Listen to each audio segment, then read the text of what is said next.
कपालभाति करते समय क्या आवाज आना गलत है? छींकते समय क्या आप साइलेंट होकर के छींक सकते हो? छींकते समय आवाज आना स्वाभाविक है। जब आप छींक रहे होते हो तो इसका मतलब है कि बॉडी का कॉन्स्टिट्यूशन अपने अंदर के एक्सेस कफ को बाहर निकालने की कोशिश करता है बाय फोर्स। और जहां पर भी आप फोर्स लगाते हो वहां पर आवाज आना स्वाभाविक है, उसको रोक नहीं सकते। जैसे दौड़ रहे हो, एंगर में, गुस्से में बोलोगे तो आपका टोन बदल जाएगा, आप ज्यादा आवाज करने लगोगे। शांत हो तो टोन नहीं बदलेगा, आप सिंपली बोल रहे हो। तो प्राणायाम करते समय भी वो प्राणायाम जिसमें फोर्स लगा रहे हो, एक्सेलेशन में फोर्स है, उसमें आवाज आना बहुत स्वाभाविक सी बात है, ये गलत नहीं है। लेकिन अब इतना आवाज न करा दो कि कुछ और नुकसान होने लगे। कंफर्टेबल होकर के आवाज करो। यदि कपालभाति में आवाज आना गलत है तो क्या जितने गुरु लोग इसका अभ्यास कराते हैं वो गलत है? इतने सारे लोग गलत कैसे हो सकते हैं, ये मैं नहीं बतला सकता कि इतने सारे लोग गलत कैसे हो सकते हैं। मैंने अपना अनुभव बतलाया कि जितनी भी चीजें जिसमें फोर्स लगाओगे, चाहे जो भी हो, चाहे जिस एक्शन में, उसमें आवाज आना स्वाभाविक सी बात है। जैसे दौड़ रहे हो तो उसमें ब्रीदिंग में आवाज आना स्वाभाविक है। यदि मैं आपको कहूं कि नहीं, ब्रीदिंग को साइलेंट कर दो दौड़ते समय, तो जितने अच्छे धावक हैं ना, एथलीट हैं, वो भी साइलेंट नहीं कर सकते ब्रीदिंग को। वो स्वभाव ही नहीं। अगर स्वभाव उसको साइलेंट करने की कोशिश करोगे तो हार्ट में प्रॉब्लम आ जाएगी, ब्रेन में प्रॉब्लम आ जाएगी, क्योंकि वो स्वभाव के विपरीत जा रहे हैं। अच्छा, जैसे आपने कहा कि क्या इतने सारे लोग गलत कैसे हो सकते हैं?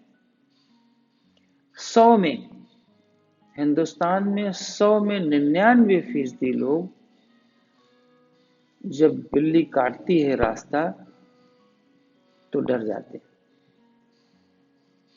बिल्ली के काटने पर वो गलत मानते हैं, रास्ता काटने पर। क्या इसको हम सही कह सकते हैं कि बिल्ली यदि रास्ता काटती है तो वो अशुभ है? बिल्ली का अशुभ से क्या लेना देना? तो ये मत बोलो कि इतने सारे लोग कर रहे हैं तो क्या वो गलत है।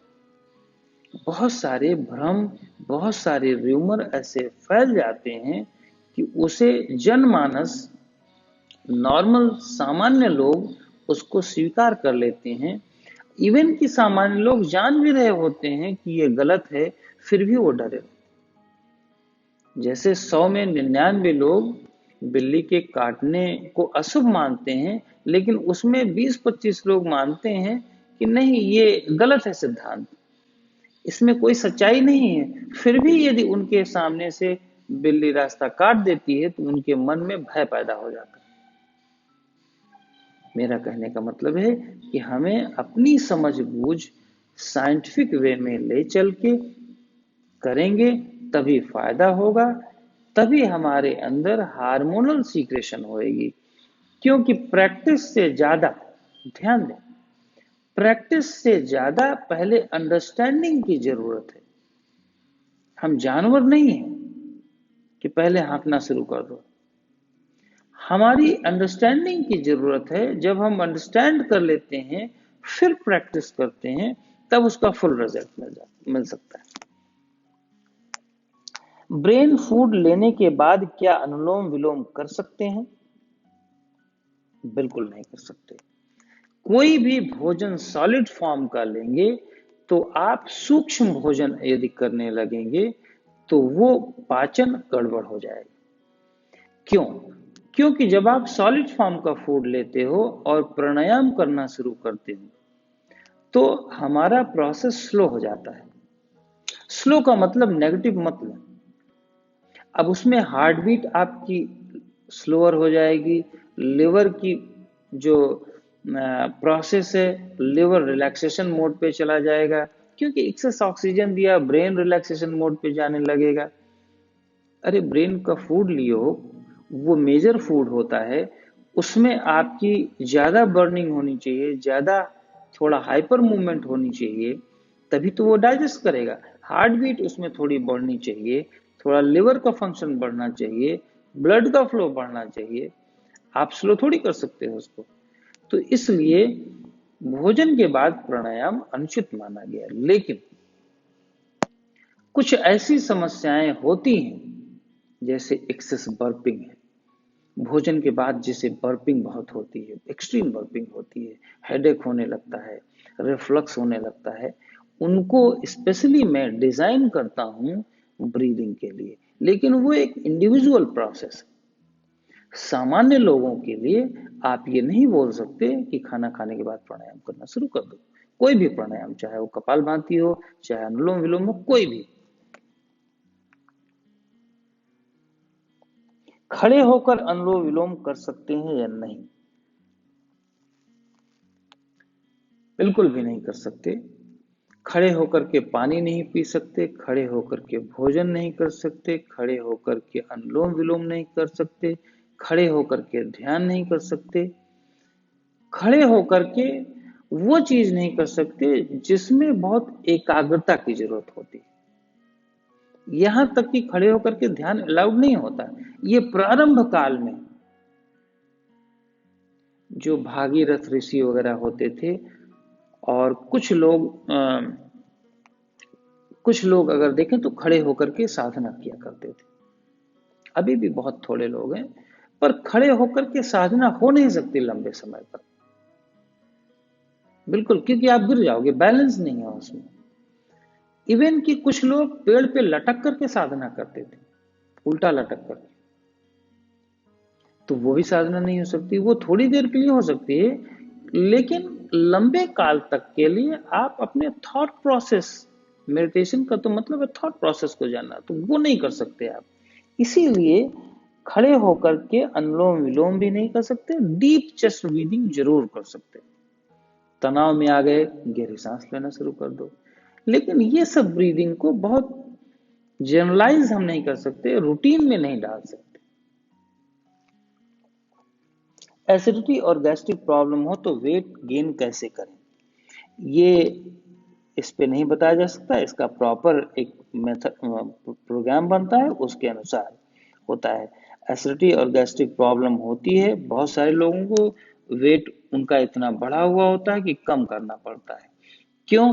क्योंकि एसिडिटी जब बढ़ी हुई होती है तो हम बहुत खाना खाते हैं बार बार, क्योंकि एसिड बढ़ गई तो खाना खा के उसे दबा दिया गया, उसे खाने पचाने का काम दे दिया गया। फिर 2 घंटे के बाद एसिड बढ़ा तो फिर दे दिया गया। अल्टीमेटली वेट बढ़ जाता है, कम नहीं होता। पाइल्स पर वीडियो बनाएं, मैं जरूर बनाऊंगा, थोड़ा मुझे टाइम दे दें। जल्दी जल्दी बोला करो, ये ज्यादातर लोगों की समस्या है। ज्यादातर लोगों का कमेंट आता है, ज्यादातर में अगर 100 लोग हैं तो उसमें 3 से 4 लोग ऐसे कमेंट करते हुए मिल जाएंगे जो कहते हैं जल्दी जल्दी बोला करो, और कुछ तो गालियां दे करके बोलते हैं कि जल्दी जल्दी बोला करो। जल्दी जल्दी बोलने का समझ लें एक मेथड। पहली बात तो मैं आपके अनुसार बोल नहीं सकता। यदि आपको मुझे सुनना है तो आपको मेरे अनुसार ही सुनना पड़ेगा। दूसरी बात कि जब हम जल्दी जल्दी बोलते हैं तो इसका अर्थ है कि मैं अपने आप में अव्यवस्थित हूं। जब मैं एक सेंटेंस बोलता हूं और दूसरे सेंटेंस बोलता हूं तो बीच में एक प्रॉपर गैप होना चाहिए, ताकि आप एब्जॉर्ब कर लें उसको। एब्जॉर्ब करने के पहले ही यदि हम सेंटेंस को फेंक रहे हैं आपके दिमाग पर, तो इसका अर्थ है कि हमारा व्यूअर उस इंफॉर्मेशन को, उस अनुभव को एब्जॉर्ब नहीं कर सकता। इसीलिए कभी भी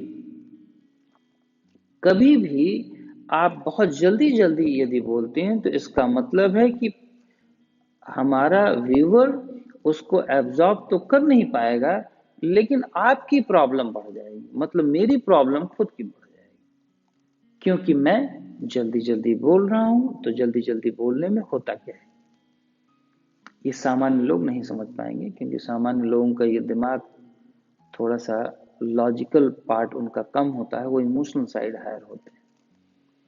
तो करेंगे क्या, जल्दी जल्दी बोल रहे हो तो इसका मतलब एक्सेलेशन कर रहे हैं, और बोलने में सबसे ज्यादा एनर्जी खत्म होती है, ऐसा हमारे पूर्वजों का मानना है।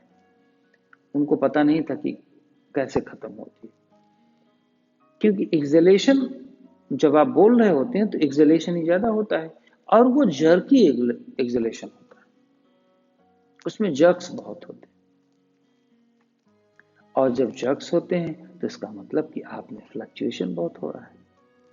फ्लक्चुएशन हो रहा है तो लंग्स में भी फ्लक्चुएशन होगा, लंग्स में फ्लक्चुएशन होगा तो इसका मतलब कि आप में प्रॉपर ऑक्सीजनेशन नहीं हो रही है। तो आप खुद ही अशांत हैं, तो आप अपने व्यूअर्स को क्या शांत कर सकते हैं। इसीलिए आप चाहे जितना गालियां दें, चाहे जितना समझें या न समझें, मैं अपने आप से समझौता नहीं कर सकता। अपने आप को रोगी बना करके आपको जल्दी जल्दी बोल करके समझा नहीं सकता। यदि आपको समझना हो कृपया तो आप इसी फॉर्म में समझें, आपको और एब्जॉर्प्शन हो जाएगी। थोड़ा सा इस लॉजिक को समझ लेंगे तो हो सकता है हम लोगों का दिमाग खुल जाए, तो हम इसे बहुत अच्छी तरह से एब्जॉर्ब कर पाएंगे। अन्यथा वो एक सत्यनारायण की कथा होगी और उसी में हम मस्त हो जाएंगे, और इंफॉर्मेशन को पटकना हो जाएगा, फेंकना हो जाएगा। आप अनुभव को जब शेयर करते हैं तो आप बहुत